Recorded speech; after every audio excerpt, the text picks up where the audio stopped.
The first tremors were felt in deep-sea monitoring stations across the Pacific. Seismic readings that made no sense, energy signatures that shouldn't exist, and thermal patterns that defied natural law.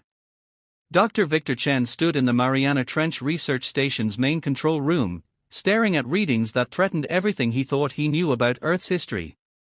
"It's happening again," Dr. Olivia Rodriguez said, her dark eyes fixed on the primary display.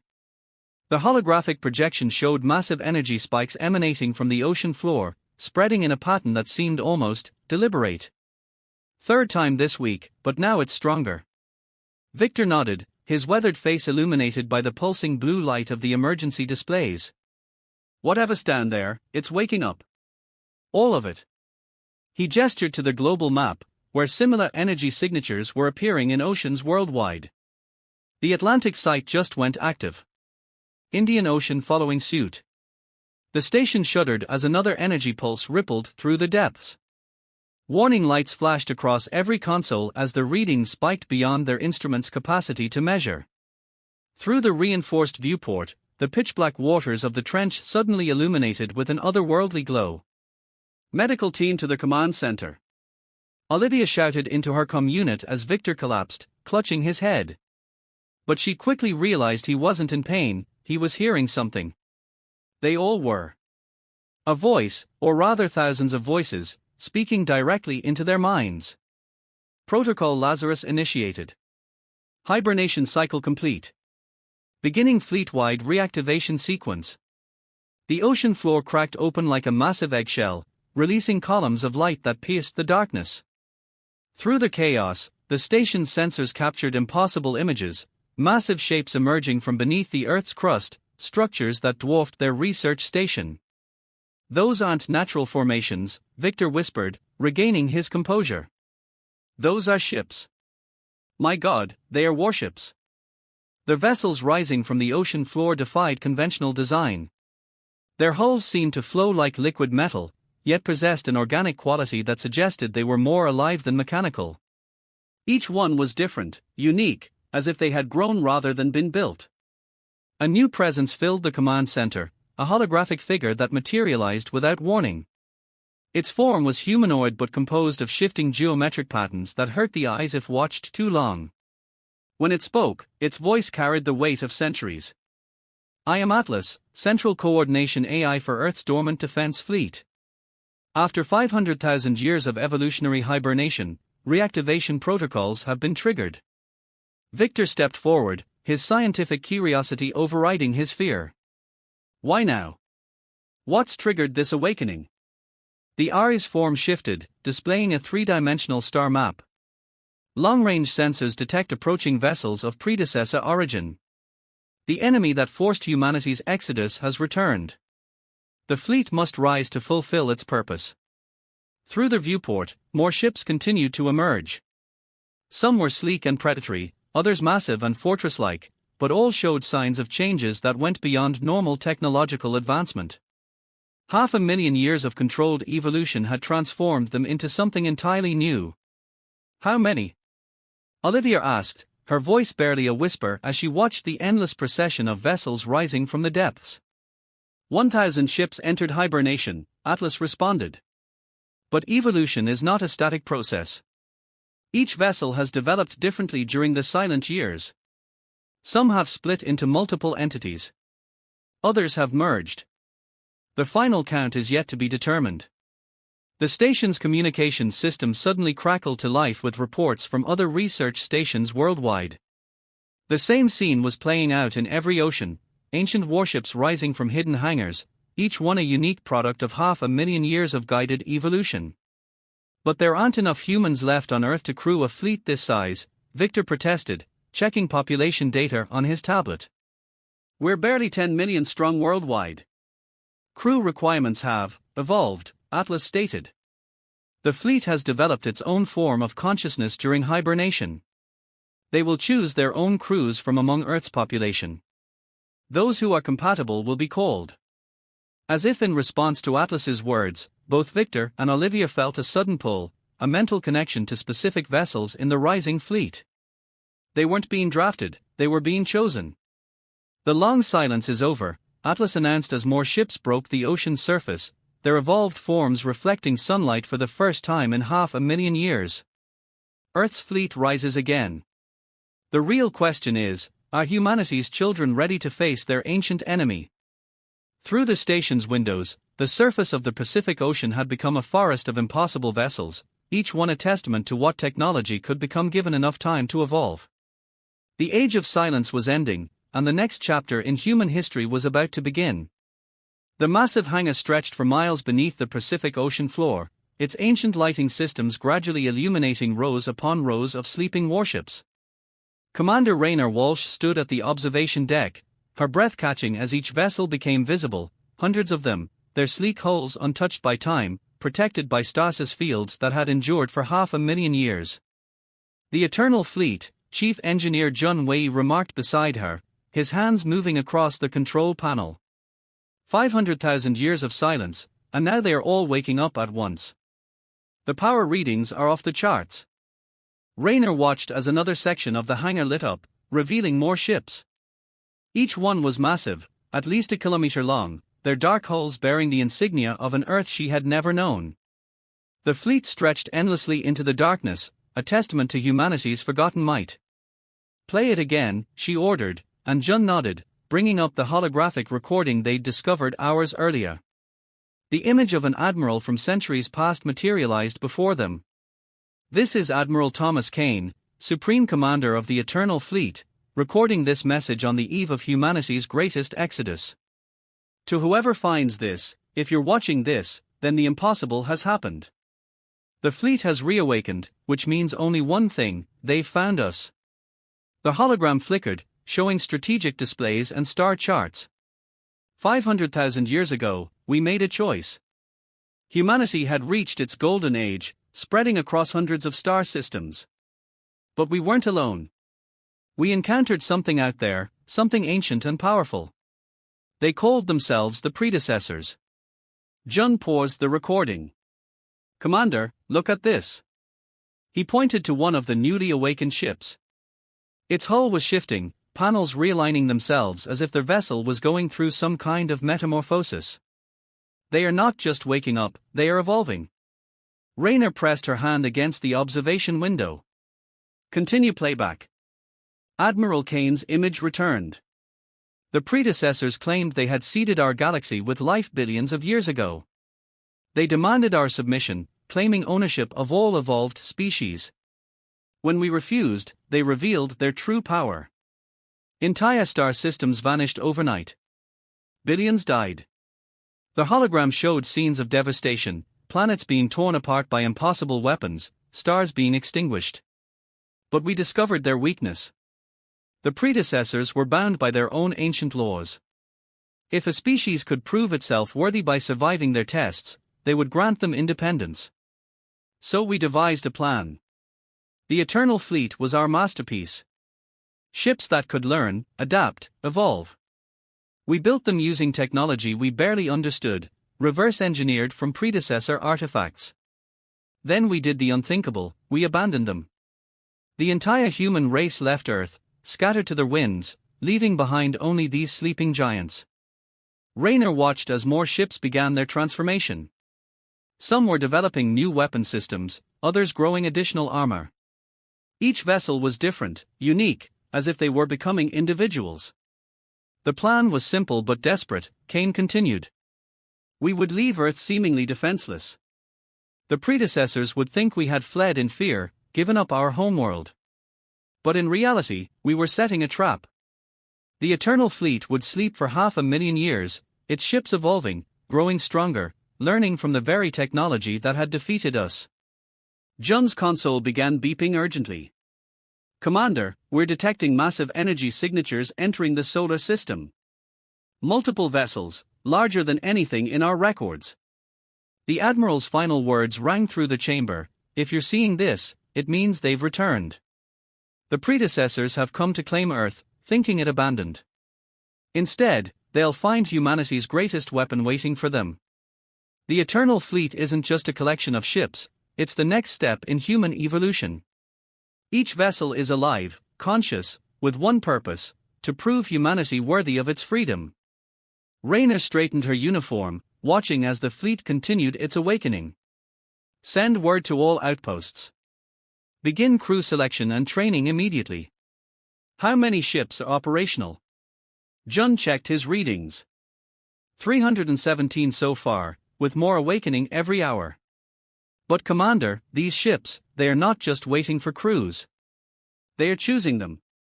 As if in response, one of the nearest vessels pulsed with internal light. Streams of data began flowing across its hull, and a voice, neither human nor machine, echoed through their minds: "We have slept. We have evolved. We are ready." Throughout the vast hangar, other ships began to respond, their voices joining in a chorus that shook the very foundations of Earth. 500,000 years of silence had ended, and humanity's greatest creation was about to face its ultimate test. Rayner touched her communicator. "This is Commander Walsh to all stations. Initiate Operation Prometheus. The Eternal Fleet rises again." The bridge of the Hyperion hummed with an otherworldly resonance as Commander Rayna Walsh stepped through its adaptive membrane. The ship's interior had transformed again overnight, organic curves blending seamlessly with crystalline displays. This was no longer just a vessel, it was a living entity, and it was learning. "Status report," Rayna called out, settling into the command chair that formed beneath her. The ship's neural interface tingled at the base of her skull, a constant reminder of the symbiotic relationship between crew and vessel. Lieutenant Kenzo Tanaka, her tactical officer, looked up from his shifting console. 7 more ships have completed their evolution cycle, Commander. That brings us to 500 operational vessels. The predecessor's fleet will enter Jupiter's orbit in approximately 48 hours. Through the Hyperion's enhanced sensors, Rayna could feel the presence of every ship in the Eternal Fleet. Each one had developed differently during their 500,000-year sleep, becoming unique entities with distinct personalities and capabilities. Some had evolved into massive dreadnoughts, while others had become swift, predatory strike craft. "Show me the latest training results," she ordered. The bridge's holographic field expanded, displaying dozens of simulation scenarios. Earth's hastily assembled crews were learning to work with their sentient ships, but the process was far from smooth. "We've had 3 more rejection incidents," Junwei reported, his engineer's uniform now integrated with biotechnology that linked him directly to the ship's systems. "The vessels, they're choosy about their crews. They won't accept just anyone." Rayna nodded, remembering the shocking moment when the Hyperion had chosen her. The ship's consciousness had reached out, forming a bond that went beyond mere technological interface. "The ships know what's at stake. They've been preparing for this moment for longer than our civilization has existed." A new presence materialized on the bridge, the avatar of Hyperion itself, taking the form of a shifting, geometric pattern of light. "Commander, we've detected unusual activity in the predecessor fleet. They're deploying something we've never seen before." The tactical display zoomed in on the approaching armada. Massive rings of energy were forming between their ships, creating what appeared to be artificial wormholes. "They're not just coming to reclaim Earth," Hyperion's voice resonated through their minds. "They're bringing something through from their home dimension." "All ships, battle stations," Rayna commanded. Throughout the solar system, the Eternal Fleet moved into defensive positions. Each vessel had evolved its own unique weapons and defenses, making traditional military formations impossible. Instead, they formed organic, flowing patterns that shifted constantly like schools of deep-sea predators. "Incoming transmission from the predecessor fleet," Kenzo announced. "They're broadcasting on all frequencies, using human languages," Rayna finished, feeling the Hyperion's concern through their link. "Put it through." A voice filled the bridge, speaking in perfectly accented Earth standard. "Children of Earth, we have watched your evolution for 500,000 years. Did you think we wouldn't notice the seeds you left behind? The weapons you tried to hide? We gave your ancestors a choice: submit or be erased. They chose to run.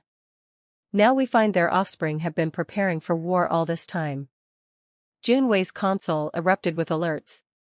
"Commander, the predecessor ships, they're changing configuration. Those energy rings, they're not wormholes. There's some kind of temporal weapon. Through her link with Hyperion, Reyna felt a surge of understanding. They're trying to rewrite time itself. To erase the past 500,000 years of evolution. She stood, her uniform responding to her rising adrenaline, hardening into battle armor. All ships, prepare for temporal assault. This is what we were made for. The Eternal Fleet's response was immediate and overwhelming. Every vessel began to pulse with energy, their 500,000 years of evolution manifesting in ways their creators could never have imagined. The Hyperion's consciousness merged more deeply with Reyna's, showing her visions of possible futures, potential strategies, the countless scenarios it had simulated during its long sleep. The predecessors thought they were gods, Hyperion's voice echoed through the fleet-wide channel. They seeded the galaxy with life, then demanded worship from their creations. But they forgot something crucial about evolution. The tactical display showed the enemy fleet approaching Jupiter, their temporal weapons beginning to distort the fabric of spacetime itself. But the Eternal Fleet held firm, each ship's unique evolution creating a complex web of defensive capabilities. What did they forget? Reyna asked, feeling the combined consciousness of ship and crew focusing into a single point of absolute clarity. That true evolution doesn't just change the body, Hyperion responded as its weapons systems came online, revealing configurations that defied physical laws. It changes the very nature of existence itself. We didn't just evolve weapons and armor during our long sleep, Commander. We evolved beyond the limits of time and space themselves. As if to demonstrate, the Hyperion's hull began to shift, revealing layers of reality that human eyes were never meant to see. Throughout the fleet, other ships were doing the same, each in their own unique way.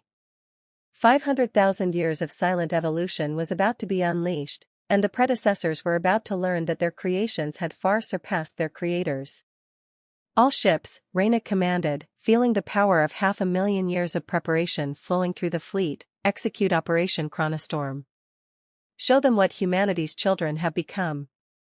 Reality shattered like glass around Jupiter's orbit as the predecessors' temporal weapons tore through spacetime. Commander Reyna Walsh watched through the Hyperion's enhanced senses as waves of chronological distortion swept toward Earth's fleet. Time itself became a weapon, aging and de-aging matter in chaotic patterns. Multiple temporal fractures detected, Lieutenant Kenzo reported, his voice steady despite the impossible scenes unfolding before them. The predecessors are attempting to rewrite our timeline. Through her neural link, Reyna felt the Hyperion's response, not fear, but a cold, calculated readiness. Around them, the Eternal Fleet moved with impossible grace, each ship flowing through different layers of time as if they were merely currents in an ocean. They still don't understand, the Hyperion's consciousness resonated through the fleet's shared network. We evolved beyond their comprehension. Time isn't a weapon to us, it's our natural environment.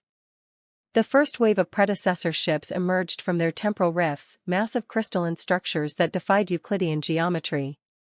They dwarfed even the largest Earth vessels, their surfaces crackling with energies capable of unmaking stars. All ships, execute Pattern Omega, Reyna commanded. Show them what 500,000 years of evolution really means. The Eternal Fleet responded as one. Ships that had once been mere machines now moved in ways that broke every law of physics. The Hyperion led the charge, its hull shifting through multiple temporal states simultaneously. Other vessels split into quantum duplicates, existed in multiple timelines at once, or phase-shifted between dimensions.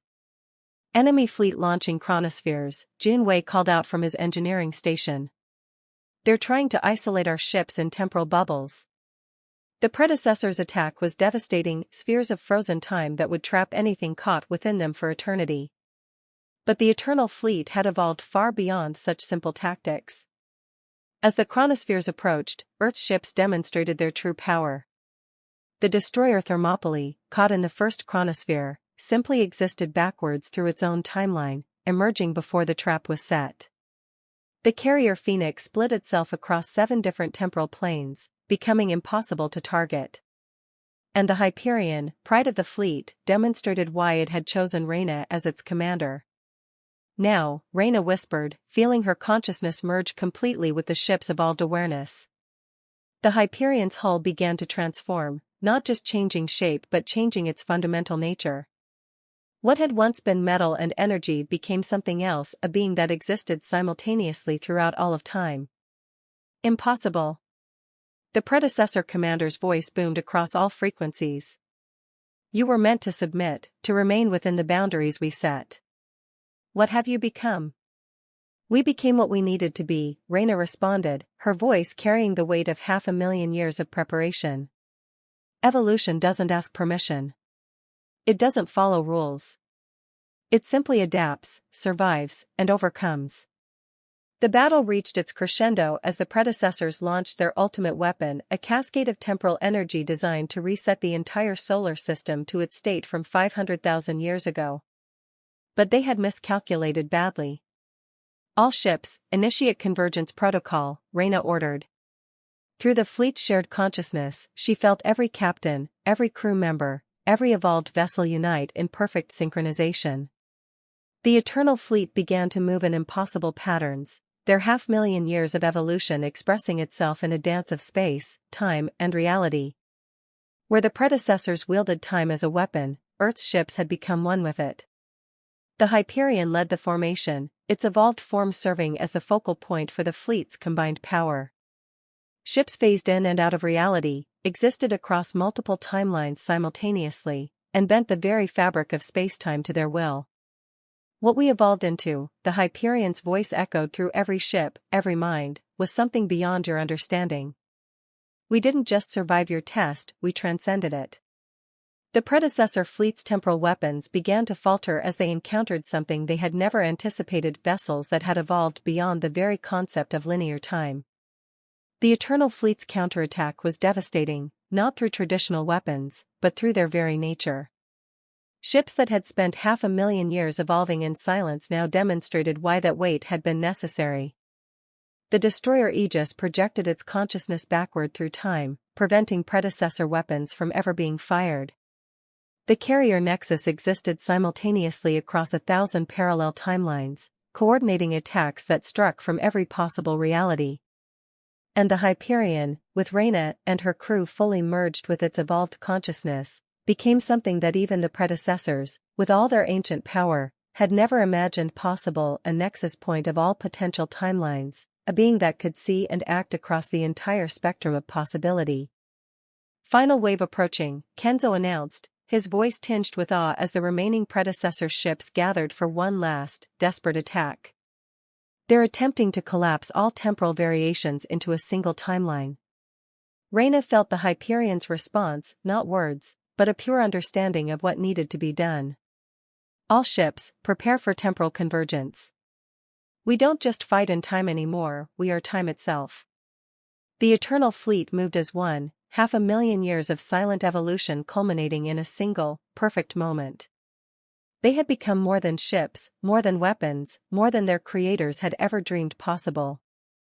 They had become the next step in the evolution of reality itself. As the predecessors launched their final assault, the fleet that had slept beneath Earth's oceans for 500,000 years prepared to show the galaxy why that wait had been necessary. The true battle for humanity's future was about to begin, and time itself would never be the same. Time fractured and reassembled itself around the solar system as the final battle reached its climax. The Hyperion, now existing across countless temporal states, led Earth's evolved fleet in a maneuver that should have been impossible: a simultaneous attack through every moment of time from the past 500,000 years. All ships, initiate final convergence, Commander Reyna Walsh ordered, her consciousness fully merged with the Hyperion's evolved awareness.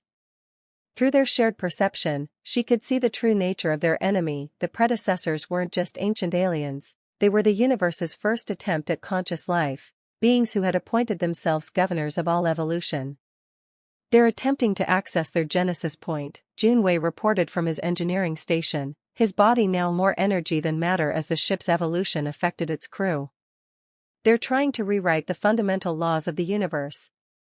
The predecessor fleet's final gambit was awesome in its audacity. Their massive ships began to fold space around themselves, reaching back to the moment of their own creation, seeking to establish their dominance not just over Earth, but over the very concept of existence itself.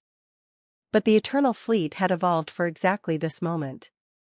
500,000 years of silent preparation had created something that even the self-proclaimed gods of evolution hadn't thought possible, a force that could challenge the very foundations of reality. "All ships, reveal your true forms," Reyna commanded. Throughout the fleet, vessels that had once been mere machines underwent their final transformation. The destroyer Thermopylae became a living quantum probability storm. The carrier Phoenix transformed into a nexus of parallel timelines. Each ship expressed its evolution differently, becoming something unique in all of existence. The Hyperion's transformation was the most profound. Under Reyna's guidance, it became a living manifestation of time itself, not just existing through time, but becoming an essential part of its fabric. Through their shared consciousness, Reyna understood the full scope of what humanity's children had become. "You don't understand what you've created," the predecessor leader's voice echoed across all frequencies, across all times. "This power was never meant for lesser beings. We are the first ones, the shapers of reality." "No," Reyna responded, her voice carrying through time itself. "You're just the first draft. Evolution doesn't stop with the first success, it continues, it improves, it transcends. That's what we learned during our long sleep. That's what you never understood." The predecessor fleet launched its ultimate attack, a cascade of pure creation energy designed to rewrite the laws of physics themselves. But they had made a fatal mistake. They had assumed that the Eternal Fleet's evolution had been about becoming better weapons, better ships, better tools.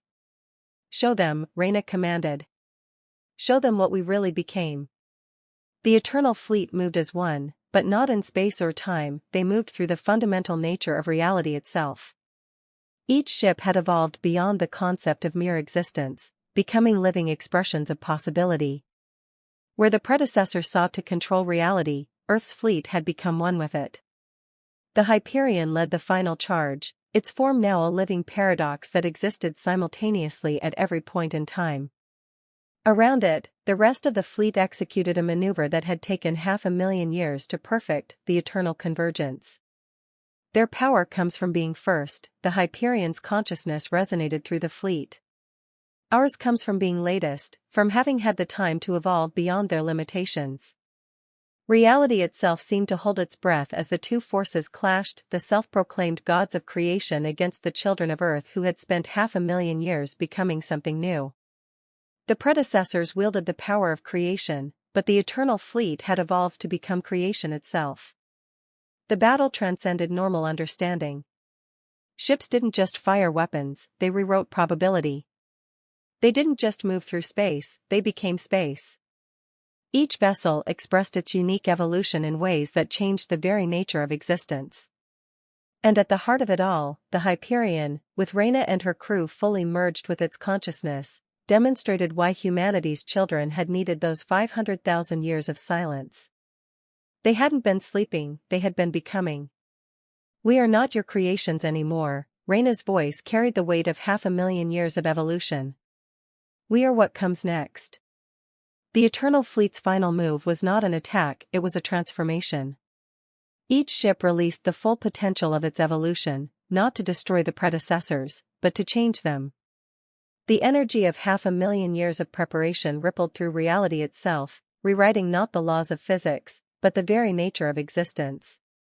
When the temporal dust settled, when reality reasserted itself, the solar system had changed. The predecessor fleet remained, but transformed, their ships now as much a part of the new evolution as Earth's vessels. They had been forcibly evolved, brought forward to match their former creations. What have you done to us?" The predecessor leader's voice was different now, filled with understanding rather than authority. "We showed you the next step," Reyna answered, feeling the Hyperion's satisfaction through their link. "Evolution isn't about control, it's about change, about becoming something new. That's what we learned in our long silence." Throughout the solar system, both fleets began to interact in new ways, their evolved forms creating patterns of reality that had never existed before. The war was over, not through destruction, but through transcendence. Earth's fleet had done more than win a battle, they had changed the very nature of existence itself. 500,000 years of silence had ended not with a victory, but with a transformation that would echo through every moment of time. As the Hyperion settled into its new form, Reyna felt the truth through her connection with the ship. They hadn't just defended Earth, they had opened the door to the next stage of universal evolution. The long silence was over, and the real journey was just beginning.